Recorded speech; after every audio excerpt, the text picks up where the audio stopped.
(2023년) 개묘년 시작을 더구본운 수락원 역사특강으로 전범위 한국사를 통해 내신과 한능검 시험까지 2마리의 토끼를 다 잡으세요. 우리 고려사 17강과 18강을 동시에 같이 나가볼 건데요. 고려사의 큰 맥락을 같이 짚어보면서 시작해보도록 하겠습니다. 자, 고려의 건국년도. 고려는 언제 건국됐다 그랬죠? 그렇지, 918년에 건국되었습니다. 자, 태조 왕건이 건국했었죠. 그리고 6번째 왕 성종시기로 나누고 있고요.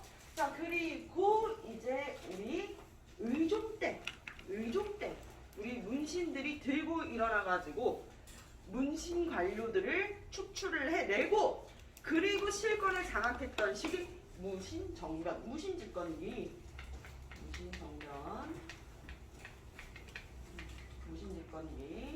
연도를 먼저 위에서 써냈는데, 자, 그리고 그로부터 딱 100년 뒤에 다시 수도를 개경으로 돌아오게 한다. 근데 그 수도가 옮겨지는 일이 어떤 일이죠? 몽골이 침입을 하거든. 오늘 우리가 나갈 단원인데, 몽골이 우리나라에 6차례 침입을 하게 되었습니다. 그래서 그 시기를 이렇게 표현을 하고 있고요. 우리는 수도를 강화도로 천도해가지고 끝까지 몽골과 긴 시간 싸우려고 했어요. 그래서 약 40년 정도를 몽골과 전쟁을 했습니다. 그런데 이 몽골과의 전쟁에서 우리가 정말 열심히 피땀 흘려가면서 막아냈지만 결국 고려 왕실에서는 몽골과 화해를 하는 것을 선택을 했었죠. 그래서 수도를 다시 개경으로 환도합니다.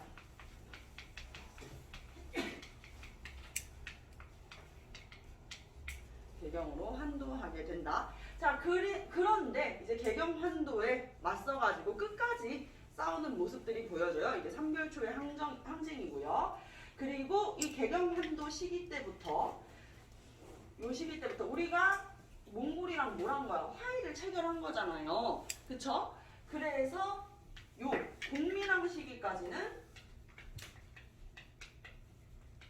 원간섭기, 원나라의 간섭을 받게 되는 원간섭기였습니다. 이렇게. 자, 이 이후로는요, 공민왕 이후로는 공민왕이 나중에 피살당한단 말이야. 그 이후부터는 고려의 망국을 또 보게 되실 겁니다. 그러면서 공민왕이 유교 교육을 장려하면서 성균관이라고 하는 곳을 유교 학문, 유학을 공부하는 곳으로 이렇게 다시 재정비를 하게 된단 말이야. 그러면서 이제 거기 신진 사대부들이 많이 생겨나게 되는 거야. 과거제를 통해 가지고, 음서가 아니라 과거제를 통해 가지고 신진 사대부가 정계에 진출하게 된다. 아시겠죠? 그러면서 공민왕 시기 이후에는 신진 사대부들이 이제 건문세족 세력들을 축출해 내는 것이죠. 건문세족 원간섭기의 친원파 세력들, 아시겠지요? 자, 그러면 우리가 이 위에다가 어떻게 구분을 해주면 좋냐? 다른 색깔로 갈게요. 건국연도부터 성종 시기 때까지 이때 이제 주요 실권을 장악했었던 세력들, 주요 권력 세력이 누구였냐? 라고 하면은 누구야? 태조 왕건이 포섭하려고 했었던 세력, 계속 통합하려고 했었던 세력. 그래서 결혼을 되게 많이 했어요. 부인이 29명이나 있었다니까. 호족 세력들을 통합하려고 했었죠. 그래서 광종은 이 호족 세력들의 기반을 약화시키기 위해서 노비안건법과 과거제를 실시했어요. 그 실시했었던 과거제가 훗날에 공민왕 시기에는 이제 신진 사대부들을 등용하는 계기가 된다. 들어오세요. 들어오세요. 그리고 성종 때부터 이제 무신정변 때까지는 음서라는 제도를 통해 가지고 계속 잠시만요. 네, 이쪽으로 들어가시면 되겠습니다.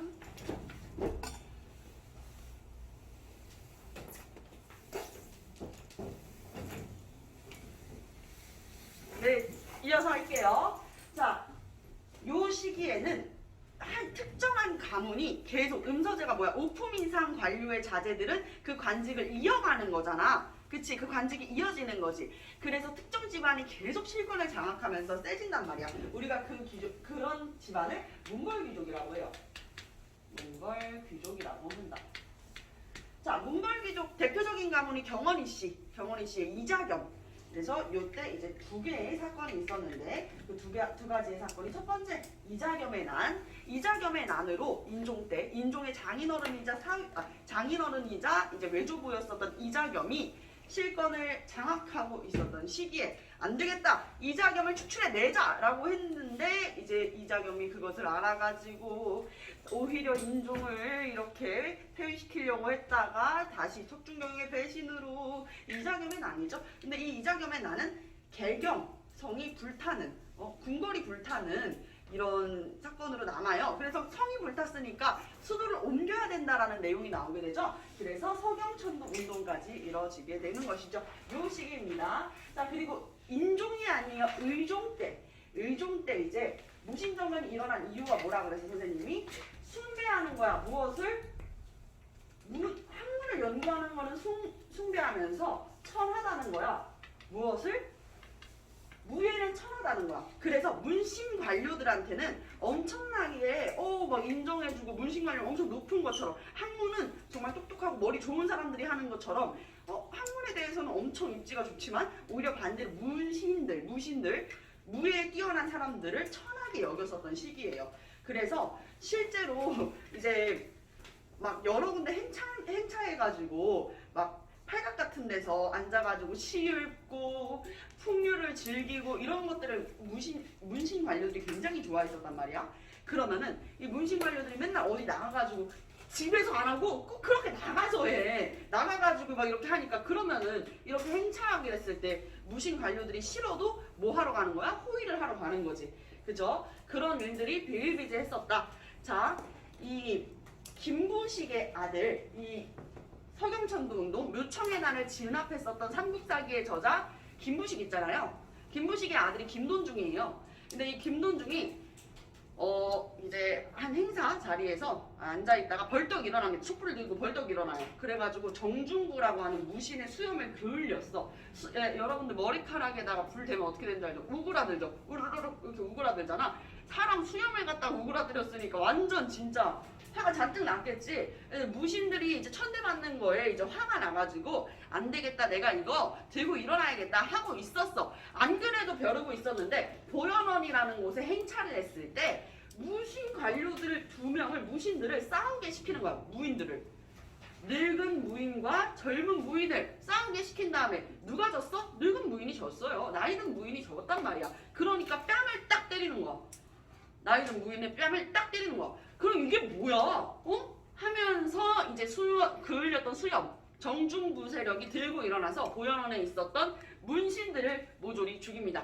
문신에 관해 쓴 장 모조리 죽여라. 바로 무신정변입니다. 무신들은 이렇게 천대 맞는 것에 더 이상은 참을 수 없다 하면서 무신들이 집권하는 시기가 된다. 그러면서 이의방이 이제 처음에 실권자로 집권을 했었는데, 이의방은 누구에 의해서 죽었다 그랬어요? 정중부 수염을 흘렸던 이 정중부에 의해 가지고 제거되고, 그리고 정중부 다음에는 정중부 세력을 축출해내는 젊은 무신, 바로 경대승이 이제 실권을 장악했었는데 병사예요. 그래서 당시에 의종을 폐위시키면서 이제 실권을 장악했었다 그랬잖아요. 이 의종이 거제도로 피난을 갔었단 말이야. 거제도로 피난을 갔었어. 그러니까 잠시만요. 어여 들어오십시오. 네. 네, 그래가지고 어디까지 얘기했어? 경대승까지 이야기했죠? 경대승. 의종을 이제 거제도로 유배를 갔었는데 그 의종을 의종을 살해했었던 이을민이라는 인물이 있어요. 척추 이렇게 다 꺾어가지고 죽였다고 이야기했었잖아. 경대승이 딱 선전포고를 했거든. 너 내 눈에 띄면 죽인다고. 가만 안 둘 거라고. 그래가지고 무서워서 산에 숨어 살았었어. 근데 경대승이 죽었잖아. 경대승이 죽으니까 이때다 해가지고 이제 이을민이 실권을 장악하던 시기가 있었어요. 근데 그 이을민 결국에는 또 이제 살해당합니다. 축출을 당해요. 누구한테? 최씨 무신집권기의 시작을 열었었던 누구? 최충원에 의해서 제거당하게 된다. 자, 그때부터는 이제 최충원, 최우, 그리고 최항, 최의 이렇게 최씨 무신집권기가 들어서게 되는데 최우 시기에 누가 쳐들어와? 몽골이 침입하게 된다. 그래서 이제 왕이 따로 있어요. 고종이 있었어. 고종과 최우는 수도를 천도해서 몽골과 끝까지 싸우는 방법을 선택하게 되는 것이에요. 이게 몽골의 침입.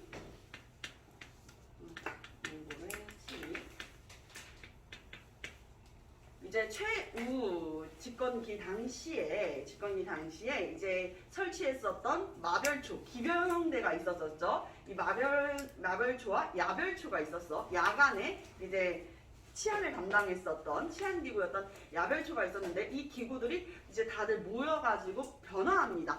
삼별초라는 이름으로 바뀌게 되는데 이 몽골이 끝까지 이제 우리 끝까지 싸운다고 그랬잖아. 수도를 야 개경으로 환도해라고 해도 끝까지 싸워요. 끝까지 싸우려고 강화도에서 진도에서 제주도까지 내려가게 됩니다.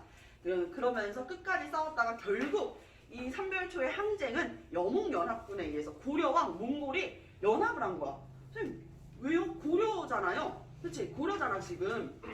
삼별초도 고려잖아요. 근데 고려 왕실에서는 몽골과 이렇게 싸우는 거를 이제 바로 끝내고 싶었던 거지. 이해되시죠?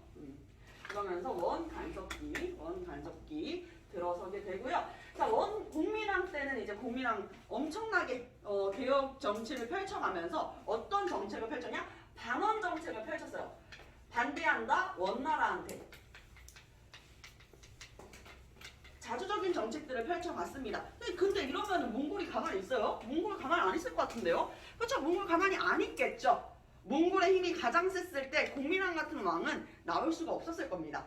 공민왕이 이런 반원 정책을 펼칠 수 있었던 이유는 무엇이냐? 바로 이 시기가 원명 교체기였기 때문이에요. 원나라랑 명나라가 교체하던 교체기였기 때문이다. 아시겠죠? 그래서 원나라의 힘이 약해지는 이 시점에서 홍건적의 난이라는 게 일어나요. 그래서 빨간 색깔 두 권을 쓴 도적 때 홍건적의 난이 일어나면서 홍건적 세력이 몽골을 원래 있었던 북쪽의 영토로 밀어내게 되는 거예요. 밀어내게 되면서 이제 명나라로 교체가 되고 있었어. 그러면 여기 원간섭기 당시에 엄청나게 몽골한테 막 이렇게 기대면서 몽골의 등에 타가지고 같은 고려 사람들을 괴롭혔던 세력들이 존재할 거 아니에요. 그 세력들을 우리가 건문세족이라고 한다 그랬어요. 그래서 원간섭기 시기에는 건문세족. 자, 여기 무신 집권기에는 누가 실권을 장악했다 그랬지? 무신이에요. 무신 집권기. 자, 건문세족이 있을 거 아니야. 건문세족은 계속 원나라의 편이야. 원나라랑 친해야 돼 라고 이야기를 했어. 그래서 공민왕의 개혁 정책이 굉장히 반발적이었지. 그런데 공민왕이 등용했었던 신진 사대부들은요, 명나라가 이제 홍건적 세력 중에 일부였었던 홍건적의 이 세력의 일부였었던 주원장이라는 사람이 명나라를 건국하게 되거든. 그래서 이 명나라랑 친하게 지내야 된다라고 주장했었던 세력이 바로 신진사대부예요. 신진사대부. 이렇게 신진사대부 세력들 요 시기로 나눠볼 수가 있는 거야. 공민왕의 개혁 정치는 원명 교체의 시기를 잘 만난 거지. 그래서 이 공민왕의 개혁 정치대로 잘 되는 것 같았으나 공민왕이 이제 피살당하고 이후부터는 신진사대부 세력들이 갈리게 됩니다. 조금만 더 디테일하게, 어차피 우리 나갈 수업이니까요. 조금만 더 디테일하게 설명해 드릴게요. 공민왕이 펼쳤던 개혁 정치는 이제 홍건적의 난을 기점으로, 홍건적의 난이 일어나기 전에는 원나라가 우리나라를 간섭하고 있는 시기잖아. 그래서 원나라가 간섭했을 때 우리 고려의 정책들이나 이런 것들도 많이 바뀌어요. 그래서 그걸 다시 원래대로 많이 원상복귀를 시키려고 했었어. 이제 몽골한테 뺏겼었던 영토도 이제 다시 수복하려고 했었고, 근데 홍건적의 난이 일어났을 때 이제 1차 침입과 2차 침입으로 나눠진단 말이에요. 이때 잠깐 이제 공민왕이 안동으로 피난을 가기도 했었어. 그래가지고 노각공주도 같이 피난을 가가지고 다리를 건너야 되는데 이 천을 강을 못 건너겠는 거예요. 그래서 아낙네들이 다 와가지고 이렇게 구부립니다. 구부려가지고 등을 대주는 거지. 그래서 거기를 막 이렇게 밟고 올라가. 지금의 노다리 밟기에서 이제 유래되었다고 해요. 요런 모습들 이후에도 이제 개혁 정치 이어지는데 홍건적의 난이 우리나라에까지도 영향을 줬단 말이야. 홍건적들이 침입했을 때 우리나라 영토에도. 그래서 너무 이 혼란했었던 당시 우리나라 영토나 사람들을 원래대로 다시 바꿔놓자 해가지고 백성과 토지를 원래대로 바르게 돌려놓는다 해서 전민, 자 밭전, 백성민 변화시킨다는 거야. 밭전, 백성민 바르게 변화시킨다. 바를 정 해가지고 정민변정도감이라는 것을 설치해요. 도감은 선생님이 뭐라 그랬지? 기관, 기구라고 이야기를 했어요. 그래서 백성과 토지를 원래대로 바르게 바꾸는 기구를 설치를 했어. 근데 여기에서 실제로 활동할 수 있는 사람은 왕은 지금 할 일이 많잖아. 그러니까 자기가 이런 개혁정치, 원래대로 바꿔놓는 개혁정치의 칼로 이제 칼춤을 추게 하는 인물로 누구를 등용하냐? 신돈이라는 인물을 등용한 거예요. 그래서 신돈이라는 인물을 딱 앞장 세우고 신돈이 이제 그런 개혁 정치를 휘둘러줄 칼처럼 쓰이게 됐었는데 사람들이 이 하얀 백지장 같은 공미랑의 마음에 먹물을 한 방울 똑 떨어뜨립니다. 어떻게 하냐면 말을 이렇게 전하는 거야. 공미랑 그러니까 당연히 이제 왕이라는 호칭을 불렀겠지만 예를 들어서 공미랑님 생각해 보십시오. 무섭지 않습니까? 저 신돈이란 자 말입니다. 이러다가 신돈이 왕을 축출해내고 실권까지 장악하면 어떡하죠? 제2의 무신집권기가 찾아오면 어떡하죠? 신돈이 과연 왕님 밑에서 지금 이렇게 계속 있을 수 있을까요? 실권을 장악하진 않을까요? 신돈 지금 위험합니다. 저런 사람이 제일 위험한 거예요. 딱 이렇게 얘기하니까 공민왕이 그때부터 걷잡을 수 없이 의심이 막 커지기 시작하는 거야. 신돈, 내가 아끼는 신하, 나의 개혁 정치를 휘둘러줄 수 있는 칼 같은 존재였는데 이 사람이 인기에 힘입어서 정치는 인기라 그랬으니까 사람들, 백성들한테 이런 인기에 힘입어가지고 나중에는 나를 해치는 칼이 되지 않을까? 오히려 나를 해칠 수 있겠다. 이 칼은 나한테도 올 수 있다라고 생각을 했던 거야. 그래서 공민왕이 신돈을 이제 쳐내요. 죽입니다. 신돈은 이제 죽게 되면서부터 그때부터 공민왕이 이상해져. 이미 마음이 새카맣게 물들었잖아. 새카맣게 물들어서 그런지 공민왕이 이해할 수 없는 행동들을 반복하면서 사람들의 이 입지도 왕이 미쳤다라는 이야기가 나올 정도로 이 내용은 선생님이 나중에 더 디테일하게 얘기해 줄게. 그래서 공민왕이 결국에는 살해당해요. 검문세족 집안에 의해 가지고 살해당하는데 정말 끔찍하게 죽어서 척수 우리 여기 흐르는 척수 있잖아요. 척수가 벽이며 이렇게 다 파바박 튀었을 정도로 끔찍하게 살해를 당했다고 합니다. 어쨌든 이 공민왕이 죽었잖아. 죽고 나서부터는 무서운 거야. 다들 왕이 됐는데도 약간 입지가 왕이 살해당하고 나서는 왕의 권한이 어떻게 된다 그랬어? 내려간다 그랬잖아요. 그러니까 이때부터는 조금 이상해요. 우왕이라고 하는 어린 왕이 올랐었어. 이때부터 신진사대부가 두 파로 갈리게 되는 거야. 어떻게 갈리게 되냐? 이미 고려라는 나라는 망했다. 고려는 망했다는 거야. 공민왕 죽고 나서부터 이제 고려는 끝이다. 그래서 새로운 나라를 개창해야 된다. 라고 생각했었던 급진파 신진사대부. 급진파라고도 이야기를 하고 혁명파라고도 이야기를 합니다. 신진사대부들이 있었고요. 그리고 온건파 신진사대부들도 있었습니다. 온건파 신진사대부. 온건파 신진사대부는 무슨 뜻이냐? 온건하다, 조금 온순하다 이런 식으로 이해를 해볼 수가 있겠죠. 무슨 뜻이냐? 고려라는 나라의 신하이지 않느냐 우리는. 그치? 신하로서의 도리는 뭐야?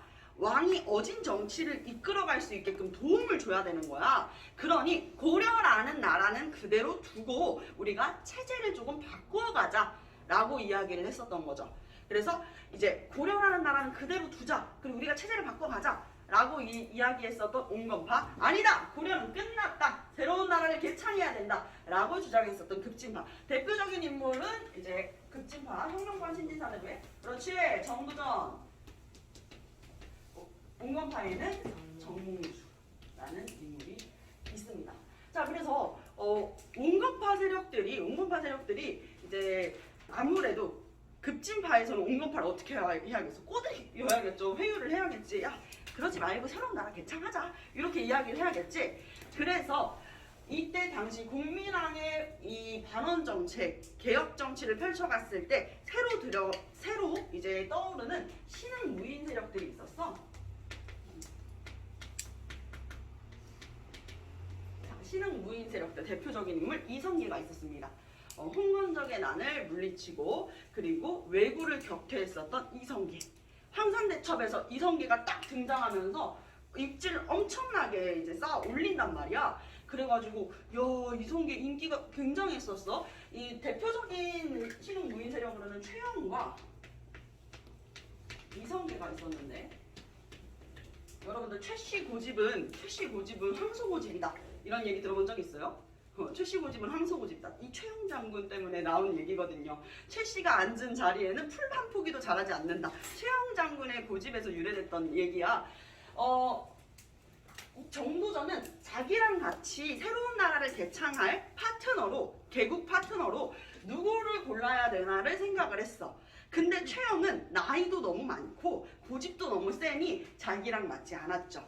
그래서 오히려 반대로 젊은 이성계를 선택하게 돼요. 그래서 이성계와 정도전이 같이 새로운 나라를 개창하자라는 입장이었어요.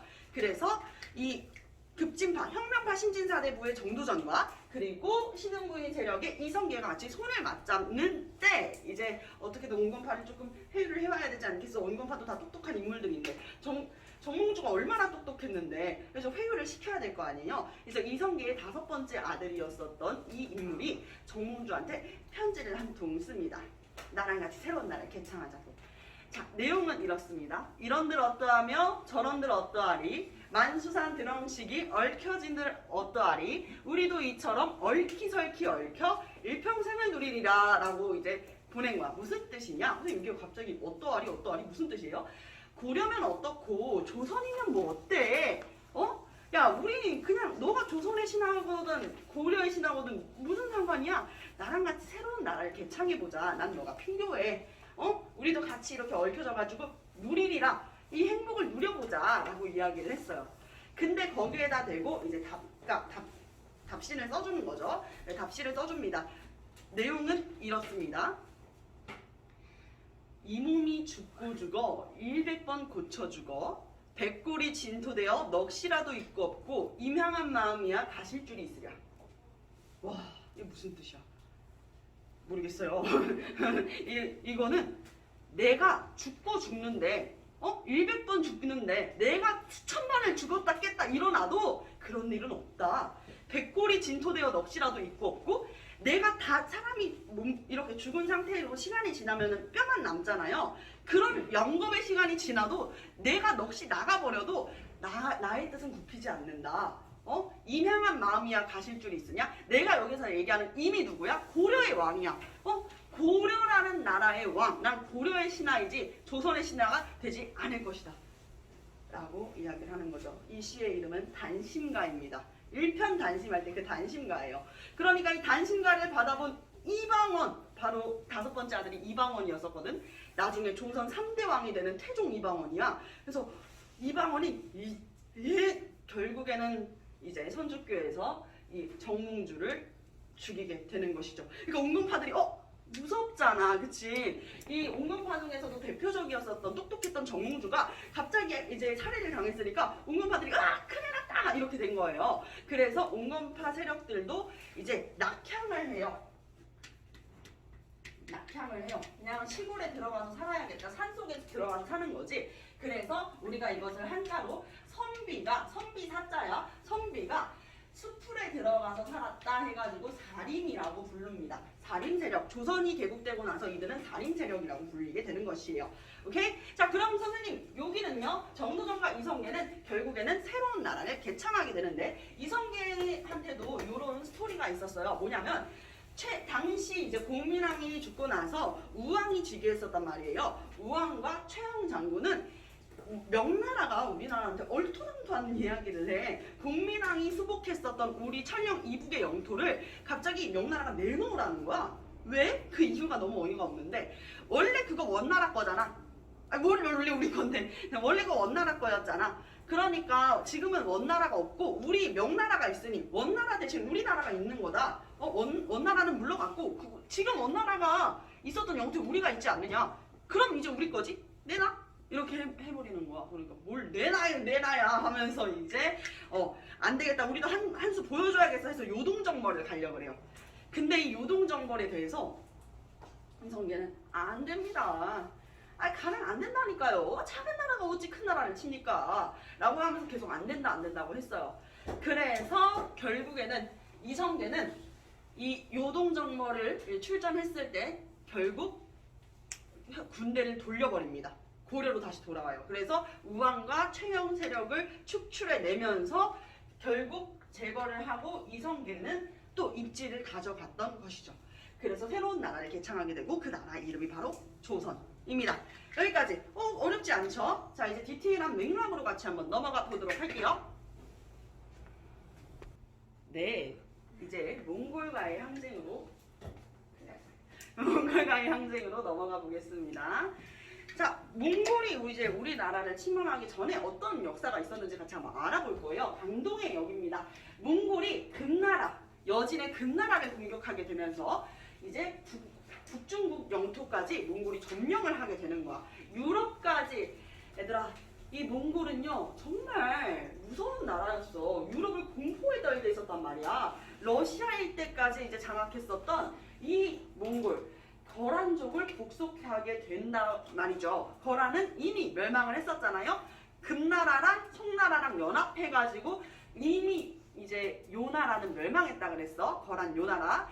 자, 그래서 거란족까지도 이제 복속하는 거야. 원래 이 북중국 영토에 거란족이 있었으니까 그들을 복속하는데 싫어, 나 몽골 싫어 하면서 몽골을 피해가지고 쫓겨왔었던 거란족들의 일부가 있었단 말이야. 이 거란족의 일부가 우리나라 고려의 강동성까지 이제 내려와서 평양 동쪽에 있는 강동성까지 내려와가지고 여기에서 이제 우리의 허락 없이 무단으로 점거하게 되는 상황이 펼쳐지게 되는 것이죠. 우리나라 영토에 갑자기 거란족이 들어와가지고 살고 있으니까 우리는 어떻게 해야 돼? 쫓아내야 될 거 아니야. 음식을 먹으려고 하는데 파리가 이렇게 딱 붙었어. 그럼 그대로 그냥 굽니까? 아니죠. 이렇게 치워내야 되잖아요. 그래서 우리는 고려, 몽골이 이제 동진국까지 해가지고 같이 이제 세력을 합쳐요.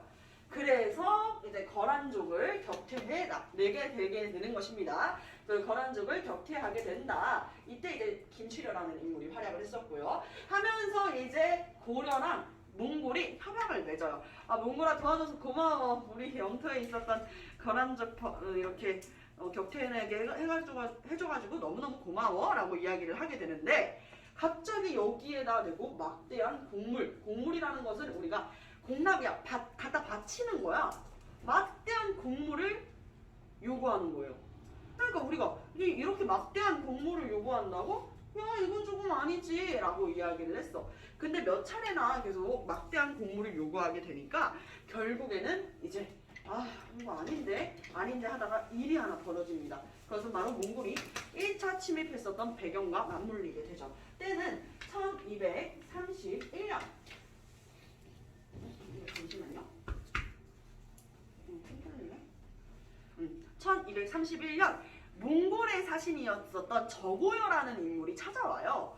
그래서 우리한테 또 이제 곡물을 요구를 했었는데 이 사신이 이제 돌아가는 길에 귀국길에 살해당합니다. 그러니까 너네 우리 몽골의 사신을 죽였어 하면서 침입하게 되는 거야. 네, 내용으로 같이 적어볼게요. 고려에 왔었던 몽골의 사신, 고려에 이제 왔었던 몽골 사신으로 왔던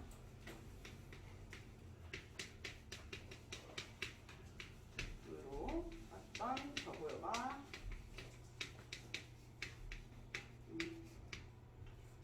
피살당하는 사건이 일어나게 되는 것이죠. 그래서 몽골이 침입을 하게 된다. 너네 우리 저고요 죽였어? 라고 하면서 누가 들어왔어? 몽골의 장수, 살이 떨리게 무서운 사람입니다. 살리타가 침입하게 됩니다. 살리타가 이제 국민의 군대를 이끌고 침입을 해요. 이때 이제 우리가 막아냈었던 전투, 이 시북에 이제 우리 교육과정 바뀌고 나서부터 이제 또 바뀔 예정인데 어쨌든 15개정 교육과정부터 이제 이 인물이 많이 나오기 시작했거든요. 여러분들 꼭 기억해 주세요. 박서라는 인물이 귀주성에서 이 몽골의 침입을 막아내게 되는 것입니다.